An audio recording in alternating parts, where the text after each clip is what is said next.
नमस्कार, बाखबर में आपका स्वागत है। मैं हूं राघवेंद्र सिंह। बाखबर में आज हम बात करने जा रहे हैं दल बदल का डर। दरअसल गोवा में चुनाव होने जा रहे हैं, इसलिए भी खास बात है क्योंकि गोवा में पिछले दिनों पिछली बार की सरकार की बात करें तो दल बदल से बहुत बार सरकारें बदली है। खासतौर से इस बार आप पार्टी के नेता केजरीवाल, कांग्रेस इस बात की कोशिश कर रहे हैं कि चुनाव के पहले ही उम्मीदवारों से शपथ पत्र ले लिए जाए। उसके अलावा मंदिर, मस्जिद, मज़ारों और चर्च में जाके उनको कस्में खिलवाई जा रही हैं कि वो जीतने के बाद दल बदल नहीं करेंगे। इसके साथ ये भी कहा जा रहा है कि वो अपने चुनाव प्रचार के दौरान एक शपथ पत्र को भी वोटर को दिखाएंगे कि हम चुनाव जीतने के बाद पार्टी को नहीं बदलेंगे। तो दल बदल का ये डर कितना सफल होगा, इस पर बचाव। दरअसल ये इसलिए भी महत्वपूर्ण है क्योंकि पार्टियां अब इस बात से डर रही हैं कि थोक में दल बदल के बाद वो कानून भी अब बेकार हो गया है जो दल बदल रोकने के लिए लाया गया था। ये सब इसलिए महत्वपूर्ण है क्योंकि सरकारें बहुत गिरी। इतिहास की बात करें तो मध्य प्रदेश में 1967 में दल बदल के कारण सरकार कांग्रेस की गिर गई थी। गोविंद नारायण सिंह संवित सरकार के मुख्यमंत्री बने थे और कांग्रेस के मुख्यमंत्री डीपी मिश्रा को पद छोड़ना पड़ा था। कर्नाटक की बात करें, वहां भी यही स्थितियां बनी थी। इसके बाद हम पूर्वोत्तर की बात करें, खासतौर से जो विधानसभा कम सदस्यों की होती है वहां दल बदल के खतरे ज़्यादा होते हैं और इसीलिए गोवा 40 सदस्यीय विधायकों की विधानसभा है। वहां पिछला तजुर्बा कहता है कि सरकारों को बहुमत, पार्टियों को बहुमत मिला किसी और को और सरकारें बनी किसी और की। हरियाणा जैसा राज्य इसमें शामिल है। 1977 की बात करें तो भजन लाल मुख्यमंत्री हुआ करते थे, वो पूरी कैबिनेट के साथ कांग्रेस छोड़ गए थे। तो ये सब मामले बताते हैं कि इस बार राजनीतिक दल बहुत चिंतित है, खासतौर से गोवा को लेकर। महत्वपूर्ण मुद्दा है। हमारे साथ टेलीफोन लाइन पर इस पर चर्चा के लिए मौजूद है वरिष्ठ पत्रकार रमेश शर्मा जी। स्टूडियो में मौजूद है हमारे साथी संजय सोनी जी।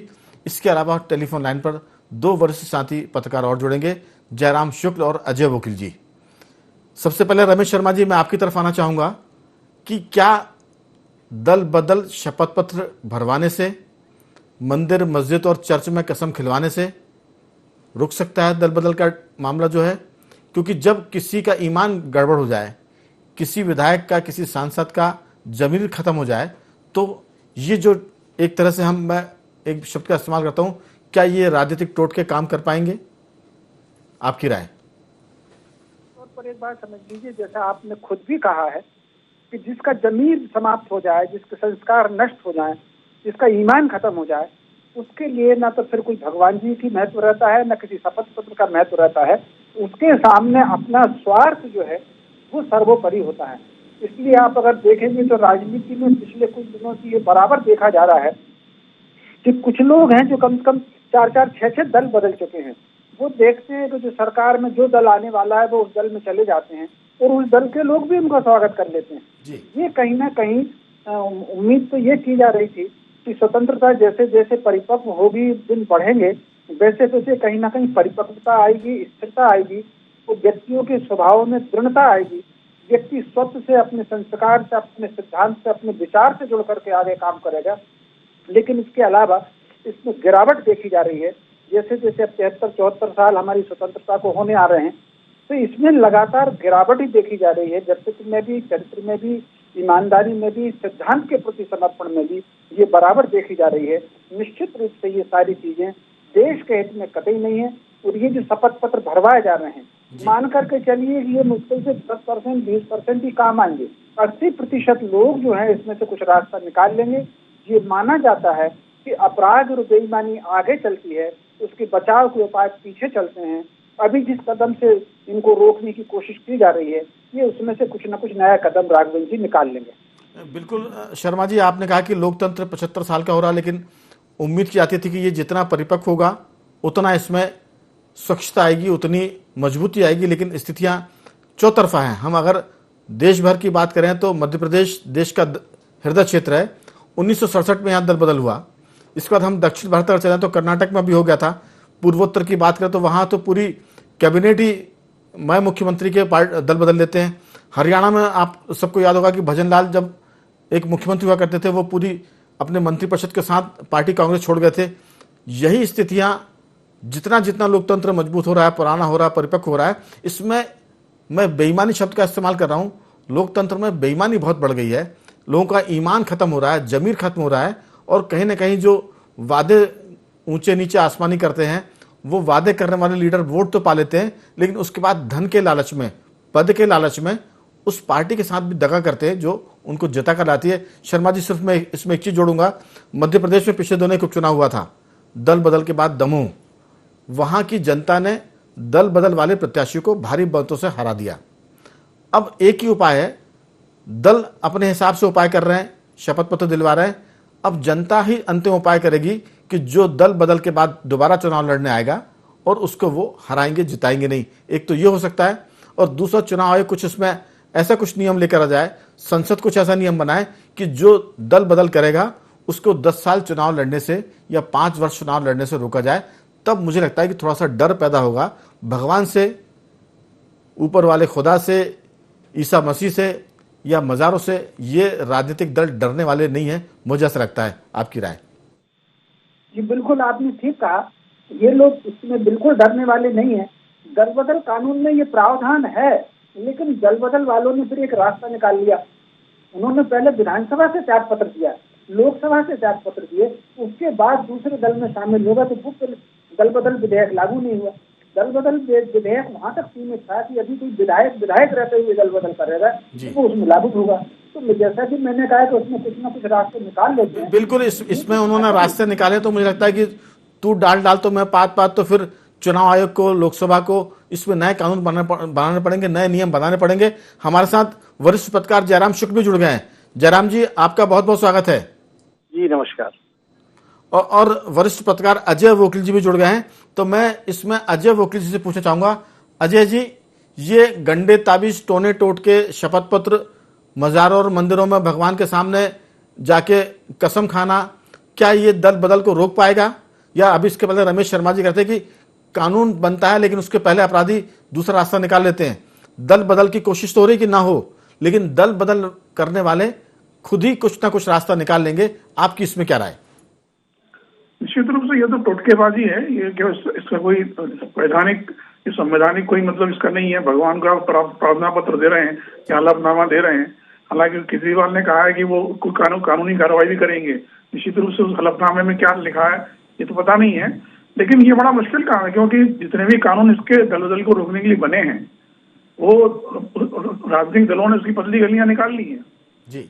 और ये कोई अभी से नहीं हो रहा है। मतलब राघवेंद्र जी, मैं बताऊं कि ये तो आजादी के पहले और आजादी के बाद भी, अगर थोड़ा सा हम हिस्ट्री में जाएं तो 1952 में पहले मद्रास, जो पुराना राज्य तो आज तमिलनाडु है, उसका पुराना मद्रास था, तो वहां पर सी राजगोपालाचारी जो है सरकार, विपक्ष के 16 विधायकों को तोड़ करके कांग्रेस सरकार बनाई थी।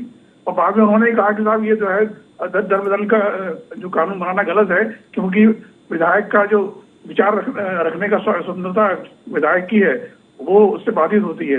तो ये कुल मिलाकर बड़ा पेचीदा सवाल है, और जितने भी कानून इसके बारे में बने हैं उसका कोई ना कोई रास्ता निकाल लिया। हम गोवा के अंदर तो उसका स्वर्ग है, मैं कहूँगा दल बदल का। बिल्कुल। और दूसरी बात और वकील जी, दरअसल जिस आदमी का ईमान बदल जाए या जिसका नैतिक पतन हो जाए, उसको फिर कोई भी शपथ पत्र, कोई भी कानून रोक नहीं पाता है। जैसा रमेश शर्मा ने कहा कि भाई कानून तो है कि आप अगर दल में रहते हुए दल बदलेंगे तब आप इसमें इस दल बदल कानून के दायरे में आते हैं। पहले विधायक या सांसद बड़ी चतुराई से पार्टी छोड़ता है, फिर विधायक या सांसद से इस्तीफा देता है, उसके बाद वो दूसरा दल ज्वाइन करता है और फिर इलेक्शन लड़ता है। तो ये रास्ते तो वो निकाल लेते हैं। जैसा हम चर्चा की शुरुआत में कहा था कि कहीं ऐसा हो कि जो आदमी बीच रास्ते दल बदले कितनी भी चतुराई से, उसके लिए लोकसभा में ऐसा कानून आए या चुनाव आयोग कुछ ऐसा रास्ता निकाले कि अगले 5 साल या 10 साल फिर वो किसी भी दल से चुनाव नहीं लड़ पाए। ऐसी कोई व्यवस्था अगर हो जाए तो शायद कुछ रास्ता बने दल बदल को रोकने का। वकील जी, निश्चित रूप से, क्योंकि ऐसा बहुत लंबे समय तक आप उसको चुनाव लड़ने से रोक पाए अगर कानून बना करके, तो शायद इसका कोई असर हो सकता है। लेकिन हम ये देख रहे हैं कि दल बदलने के बाद भी दूसरे पार्टी के चुनाव चिन्ह पर चुनाव लड़ते हैं टिकट लेकर के, और जनता उनको भी जिता देती है। तो सवाल ये है कि अगर लोकतंत्र में जनता ही उसको वैधता प्रदान कर रही है लोकतंत्र को, अपने दल बदल को, तो इसके अलावा इससे बड़ा और तरीका क्या हो सकता है? लेकिन मध्य प्रदेश में तो पिछला चुनाव हुआ है दमोह का, वहां दल बदल वाले विधायक को जनता ने भारी मतों से हराया है। अभी हाल की बात है, बहुत कम है। इसी मध्य प्रदेश के अंदर 2 साल पहले हम देखा 28 में से जो है 19 विधायक दूसरे पार्टी के टिकट चुनाव में लगे, वापस आ गए। बिल्कुल, लेकिन उसके बाद का चुनाव बहुत जबरदस्त रहा था। दमोह वाला मैं लौटूंगा आपके पास। हमारे साथ जयराम शुक्ल भी टेलीफोन लाइन पर मौजूद है। जयराम जी, संकट बहुत बड़ा है दल बदल का, सरकारें बदल जाती हैं। कुल मिलाकर जो विधायक सांसद बड़ी मुश्किल से चुनाव जीत कर आते हैं, वो किसी भी लालच में, पद के, धन के, किसी और दबाव में आकर जब दल बदलते हैं तो फिर ये कहीं ना कहीं लोकतंत्र के पर सवाल खड़े करता है। आपकी राय कि ये जो दल बदल का रोकने का उपाय गोवा में कांग्रेस और आप पार्टी कर रहे हैं, वो बाकायदा शपथ पत्र भरवा रहे हैं अपने चुनाव प्रचार में, वो शपथ पत्र उम्मीदवार जनता को बताएंगे भी, भगवान के सामने कस्में दिलवा रहे हैं, मंदिर मज़ारों पर ले जा रहे हैं, इसको आप किस ढंग से देखते हैं? ये दल बदल का डर कितना रोक पाएंगे आप पार्टी के लोग, कांग्रेस के लोग या बाकी दल? जयराम जी, देखिए, राजनीति में इस तरीके का अपना सेफ लेके चलते हैं और उनको ऐसा लगता है कि ये अपने धर्म कर्म में, जैसे औलाद गीता की कसम खाते हैं अदालत में, तो अदालत ये मान लिया जाता है कि ये झूठ नहीं बोलेंगे। इस तरीके से एक भावनात्मक वो बनाया है, लेकिन ये बहुत गहरा संकट है। अब दल बदल से एक कदम और आगे दल बदल जी, यानी कि अब कोalition सरकारें बनती हैं, केंद्र में कोalition की सरकार है। अब अजीत सिंह का लोक दल जो था तो कितने सरकारों में शामिल हुआ और मंत्री रहा। ये रामविलास पासवान 3 सांसदों के साथ रहे। इस तरीके से ये अपना दल इसी तरीके से 1-2 सांसदों, ये जो छोटे छोटे समूह रूप बदल गया है, ये ज्यादा खतरनाक है कि अब तो इस देश में कोalition युग है। गठबंधन की सरकारें सत्य हैं, चाहे केंद्र की हो या राज्य की हो। कुछ एक राज्य बचे हुए हैं, उनको अपवाद के स्वरूप में आप मान लें, लेकिन निकट भविष्य में जिस तरीके से जाति पाति धर्म संप्रदाय के आधार पर छोटे छोटे दल उदय हो रहे हैं और 2-2 4-4 की संख्या में वो जीतते भी आ रहे हैं, तो निकट भविष्य और भी गंभीर है। छोटे छोटे दल 4-4 5-5 विधायकों और सांसदों के साथ जीतेंगे और कोalition में शामिल होंगे और जिसकी सरकार बनेगी, हमारे सामने बड़ी स्पष्ट उदाहरण अजीत सिंह लोक दल के हैं और रामविलास पासवान जी के हैं और रामदास आठवले 2-1 सांसदों के लेकिन साथ रहते हैं और तमाम ये दल बदल जो है ये बड़ा भयंकर है। ये दल बदल से ज्यादा भयंकर है दल बदल। लेकिन दल बदल कानून आया, उसके पहले आदर्श आचार संहिता आई चुनाव के मामले में, प्रचार के मामले में।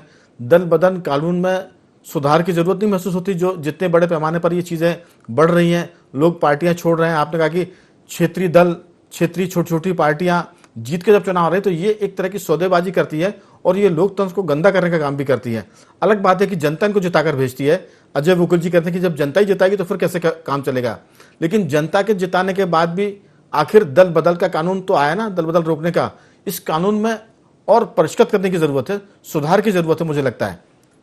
जी, दरअसल क्या है कि औसत किसी भी पार्टी का आंतरिक लोकतंत्र तो बचा नहीं जी, उनका अपना कोई लोकतंत्र है नहीं, तो वो डेमोक्रेटिक प्रोसेस पर उनका विश्वास ही नहीं है। चुनाव लड़ना एक मशीनरी रोबोटिक प्रक्रिया की तरह हो गया कि चुनाव लड़ेंगे, पैसा खर्च करेंगे, चुनाव जीतेंगे और सत्ता में केन प्रकार हासिल करेंगे जी। अब लोकतंत्र का जब मायने ही बदल गया हर दल के लिए, हर व्यक्ति के लिए। मैं पहले कांग्रेस पार्टी का आप अधिनायकवाद देख सकते हैं, बाकी जो लालू मुलायम और इस तरीके की छोटी छोटी पार्टियां हैं, इनके अधिनायकवाद के बारे में तो आप देख ही रहे। भारतीय जनता पार्टी की इंटरनल डेमोक्रेसी पर भी सवाल का निशान है। कोई इलेक्शन नहीं होते। पहले जो है मुझे लगता है 96 के पहले तक छोटे छोटे स्तर में चुनाव, मंडल के स्तर पे चुनाव होते थे, फिर जिला के स्तर पे चुनाव होते थे। ये शिवराज सिंह जी उसी डेमोक्रेटिक प्रोसेस से निकले हुए हैं। ये भी चुनाव लड़े थे प्रदेश संगठन का, विक्रम वर्मा जी के खिलाफ लड़े थे। तो इस तरीके की चीजें जब इंटरनल डेमोक्रेसी रहती थी, छात्र संघ के चुनाव से आपने खत्म कर दिए, जहाँ से एक पाठशाला होती थी तो आप तो आचरण से ही डेमोक्रेसी निकालते जा रहे हैं। बिल्कुल। लेकिन सवाल है कि डेमोक्रेसी चाहे जैसी पहले निकल कर आती थी, जिसमें आपने नाम गिनाया, बहुत से लोग लीडर निकल कर आए हैं। सवाल है कि आप जीतने के बाद आपका जो ईमान बदलता है, उस पर मैं लौटूंगा। उस पर कानून की जरूरत भी है, क्योंकि कानून कुछ ना कुछ तो रोकता है। उसके बाद भले ही अपराधी या दल बदल वाले कोई दूसरा रास्ता निकालेंगे। लेकिन कानून अगर बनाएंगे तो जनता को लगेगा कि भाई सरकारें भी, संसद भी इस बात की चिंता कर रही है कि लोग दल बदल ना करें। मैं लौटूंगा आपके पास, हमारे साथ स्टूडियो में संजय सोनी भी है। संजय जी, आपकी इसमें राय कि दल बदल का जो मामला है, जो दलदल में तब्दील हो गया है, देश भर में चौतरफा कोई ऐसा राज्य नहीं बचा मेरे ख्याल से, मध्य प्रदेश को लेकर, दक्षिण भारत की बात करें, पूर्वोत्तर की बात करें, गोवा की बात करें, जहां लोग दल ना बदलते हो और सरकारें ना गिराते और बनाते हो। आपकी राय कि इसमें नए कानून की जरूरत है, कानून में बदलाव की जरूरत है, जो दल बदल कानून है? बिल्कुल बिल्कुल सही कहा। मैं समझता हूं कि सभी वक्ताओं का जो मत है वो बिल्कुल सही है, क्योंकि जब दल बदल कानून है तो फिर काय के लिए है। मतलब सवाल ये आता है कि आज एक और उदाहरण है मध्य प्रदेश में, सचिन बिरला, अभी हाल में उन्होंने कांग्रेस में विधायक रहते हुए पद छोड़ दिया और शिवराज जी की सभा में उन्होंने ज्वाइन कर लिया, मगर जब कांग्रेस गई विधानसभा तो उन्होंने कहा नहीं नहीं, दल बदल कानून लागू नहीं होगा। तो ये क्या मजाक है? मतलब मुझे लगता है कि ऐसे हजारों उदाहरण, और अब तो मध्य प्रदेश अछूता नहीं रहा, अब तो दल बदल भरपूर मात्रा में हो रहा है।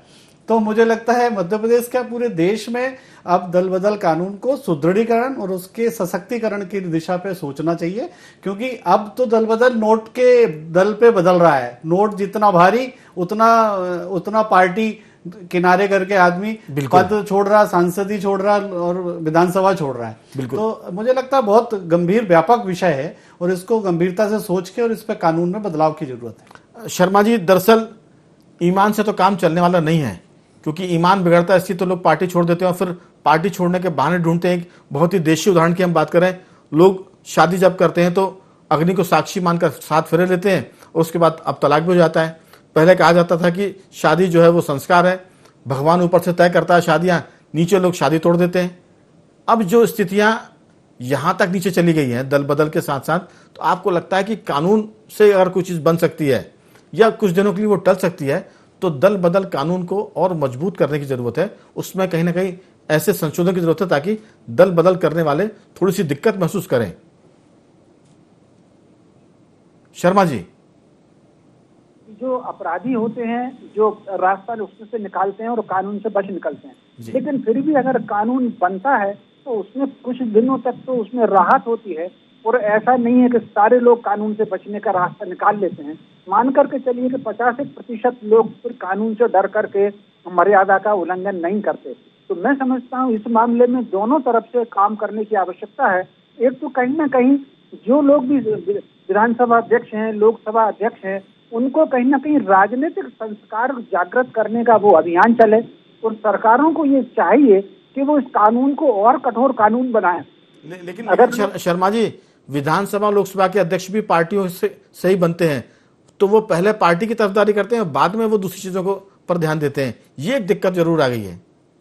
तो उनको कम से कम हर साल इस तरह के कानून बनाए रखना चाहिए। मुझे बताइए, संविधान में जब 150-200 संशोधन हो गए, तो मैं समझता हूँ दल बदल कानून में भी हर साल बदली परिस्थिति के अनुरूप इसमें संशोधन होने चाहिए, और संशोधन होंगे कड़ा बनेगा तो कहीं ना कहीं थोड़ी बहुत रोक तो लगेगी। राघवेंद्र जी, बिल्कुल, जैसे साइबर क्राइम आ गया तो इस साइबर क्राइम को रोकने के लिए कानून बन गया, तो जैसे ही दल बदल कानून बना और उसके तोड़ निकल आए, उसके रास्ते निकाले, तो अब कानून को भी अपने आप को बदलाव की जरूरत है कानून में। अजय वकील जी, आपका आज का आर्टिकल ही इस पूरी चर्चा का एक आधार है, तो कहीं ना कहीं इस पूरे मामले में नैतिकता के आधार पर दल बदल रोकने की कोशिश की जा रही है, धर्म और आध्यात्म के आधार पर भी इसको रोकने की कोशिश की जा रही है, क्योंकि मंदिर मस्जिद जाकर कस्में खिलवाई जा रही है। लेकिन जो कानून है उसमें भी मुझे लगता है कि कुछ व्यापक रद्दोबदल की जरूरत है, ताकि सब तरफ से कोशिशें हो, आध्यात्मिक कोशिश हो, नैतिक कोशिश हो और कानून में भी बदलाव की कोशिश हो, ताकि दल बदल कुछ दिन के लिए थोड़ा टले या लोग उससे डरे। आपकी राय? वकील जी, आज सारे राजनीतिक दल जो है इसकी पतली गलियां जो कानून की हैं उसका लाभ उठाने में लगे हुए हैं। अगर मेरी सरकार बन सकती है इस कानून को तोड़ने से या इसकी पतली गली से, तो मैं उसके फेवर में रहूंगा, न कि उसके अगेंस्ट में रहूंगा। तो सवाल ये कि चाहे भारतीय जनता पार्टी हो, चाहे कांग्रेस हो, या कोई भी दल आज की तारीख में ऐसा नहीं है। मैं उन दलों की बात नहीं कर रहा हूँ जो किसी स्थिति में सरकार बनाने की स्थिति में ही नहीं है, उनको छोड़ दीजिए आप। लेकिन अगर थोड़ी सी भी गुंजाइश है तो वो इसका पूरा लाभ उठाना चाहते हैं। इसलिए कोई पार्टी जो है मन दिल से नहीं चाहती कि ये कानून नया कानून बने, कड़ा कानून बने, ताकि उनकी सत्ता में आने की कोई पतली गली बंद हो जाए। लेकिन वकील जी, अगर ये कानून बनेगा तो उन जिनकी सरकारें वो सरकारें भी गिरने से बच जाएंगी। उदाहरण के लिए अगर कांग्रेस इसके पक्ष में होती है तो कांग्रेस की वो सरकार गिरने से बच जाती जो गोवा में गिर गई थी। या हम दक्षिण भारत की बात करें जहां बोम्बई की सरकार थी, उनका बेटे जो है मुख्यमंत्री हुआ करते थे, वो सरकारें बच जाती। येदियुरप्पा बाद में मुख्यमंत्री हो गए थे। तो मुझे लगता है कि आगे पीछे सबका इससे साबका पड़ता है। दल बदल के जो रास्ते हैं उससे नुकसान तो सबका होता है, चाहे वो पार्टियां कोई भी दिल से चाहे कि सरकार हमारी बन जाए। देखो सवाल ये ना कि अगर मान लो कुछ विधायक पार्टी छोड़ रहे हैं, मान लो दूसरे दल में नहीं जाते, लेकिन वो पार्टी छोड़ने का अधिकार उसके पास है, तो वो अगर सरकार को अल्पमत में ले आया खुद पार्टी छोड़ने के बाद विधायक, तो सरकार क्या वो अल्पमत की सरकार चलाई जाएगी राज्य के अंदर? सवाल वही है कि कानून में भी बदलाव की जरूरत महसूस हो रही है, क्योंकि अब लोगों ने रास्ते निकाल लिए हैं। साइबर क्राइम की तरह दल बदल के भी पतली गलियां आपने कहा कि लोग तलाश कर लेते हैं, विधायक तलाश कर लेते हैं, पार्टियां पूरी की पूरी, हमने देखा कि 2-4 विधायकों की पार्टियां ही मर्ज हो जाती है, विलय हो जाता है। तो ये कहीं ना कहीं दिक्कत की बात है। समय की चूंकि तंगी है, मैं जयराम शुक्ल जी के पास जाऊंगा। जयराम जी, इस पूरे मामले में नैतिकता का जो बल है वो कमजोर पड़ रहा है, पार्टियों का अनुशासन भी कमजोर पड़ रहा है, वो भी लोगों को जोड़ नहीं पा रहा है। तो कहीं ना कहीं एक रास्ता बचता है कि कानून को इतना मजबूत कर लिया जाए कि अगले 4, 5, 10 साल के लिए इस दल बदल के मामले में थोड़ी सी रुकावट हो या थोड़ी सी कमी आ जाए। मुझे नहीं लगता है कि इसमें कोई ऐसी इच्छा शक्ति दिखाएगा जी, क्योंकि सब बिटवीन द लाइंस हैं। और मैं जैसा कहा कि ये कोएलिशन सरकार का एक सत्य है, और ये दल बदल कानून कब आया था? जब 3/4 का प्रचंड बहुमत राजीव गांधी को मिला था, तो उनने उसकी नकेल कसने की कोशिश की थी। उससे पहले देवीलाल, रामलाल, भजनलाल, ये हरियाणा में खूब चलता रहा जी। तो उससे सबक लेके उन्होंने ऐसा किया था। मुझे अब नहीं लगता कि किसी राजनीतिक दल में इतनी बड़ी इच्छा शक्ति है। मैं एक दिलचस्प किस्सा आपको बताना चाहता हूँ, रमेश जी इत्तेफाक रखते होंगे। संवित के बाद जब श्यामा चरण जी शुक्ल मुख्यमंत्री बने, तो जिनको मिनिस्टर बनाया उनने, तो सबसे पहले वो मिनिस्टर का इस्तीफा और विधायक पद से इस्तीफा में दस्तखत करवा के उस कागज को सुरक्षित रख लिया जी। क्यों? बदल से ही सरकार कांग्रेस की गिरी थी, और फिर जब कांग्रेस की फिर से सरकार बनी, गोविंद नारायण सिंह जी के बाद कुछ दिन के लिए मंडलोई साहब थे, फिर इसके बाद श्यामा चरण जी आए, तो श्यामा चरण जी ने सब मंत्रियों से इस्तीफे एडवांस में लिखवा लिए थे, यहाँ तक कि विधायक पद से इस्तीफे लिखवा लिए थे। बिल्कुल। और तमाम ये कर लिए थे। तो इस तरीके की चीजें आप निकट भविष्य में देखेंगे कि राजनीतिक दल का जो व्हिप है वो इस तरीके के अपने स्तर पे कोई ना कोई वो उत्क्रम करेगा। लेकिन ये बीमारी तो बहुत तगड़ी है जो लोकतंत्र को खाए जा रही है। समय की तंगी है। जयराम शुक्ल जी, बहुत सारी बातें फिर हम करते रहेंगे। इसमें एक अंतिम टिप्पणी के लिए मैं, आप अपना वाक्य पूरा करें, फिर मैं अंतिम टिप्पणी के लिए संजय सोनी के पास आता हूं। बहुत संक्षेप में जयराम जी। मुझे लगता है कि एक जन जागरण होना चाहिए, और इसमें समाज के जो नागरिक फोरम है उसको सामने आना चाहिए, और इस बात को खूब प्रचारित करना चाहिए पब्लिक के बीच में। तो मुझे लगता है कि जन जागरण की जरूरत है, इसमें कह सकते हैं, और लोग ऐसे दल बदलू को हराए ताकि पार्टियां भी सबक लें और दल बदलने सबक लें। बहुत अंतिम टिप्पणी संजय जी आपकी 2-3 वाक्यों में। बिल्कुल सही बात है। जब तक दल बदल के बाद, जब तक अगर जनता उनको नहीं हराएगी, जब तक वो दल बदल की गंभीरता नहीं समझेगी। अभी लगातार आप देख लीजिए, पुराने चुनावों में लगातार दल बदल के लोग ज्यादा संख्या में जीत के जिस दल पे आए वो जीत गए। तो अब वो सवाल ही नहीं उठता कि वो दल बदल से डरेंगे। तो ऐसा डर खत्म कब होगा? जब कानून तगड़ा उन पे लागू होगा। बिल्कुल। तो कुल मिलाकर कह सकते हैं कि ये दल बदल रोकने के गंडे ताबीज हैं, टोटके हैं, आध्यात्मिक हैं, लेकिन नैतिक बल और लोगों की नीयत अगर ठीक नहीं है तो सब चीजें बेकार हो जाती है। चारों मेहमानों को मैं धन्यवाद करूंगा। रमेश शर्मा जी आपका भी, जयराम शुक्ल जी आपका भी, अजय वकील जी आपका भी साधुवाद, और संजय सोनी जी आपका भी बहुत बहुत धन्यवाद। बखबर में आज सिर्फ इतना ही। कल किसी और मुद्दे पर आपसे बात करेंगे। तब तक बने रहिए हमारे साथ और देखते रहिए IND24।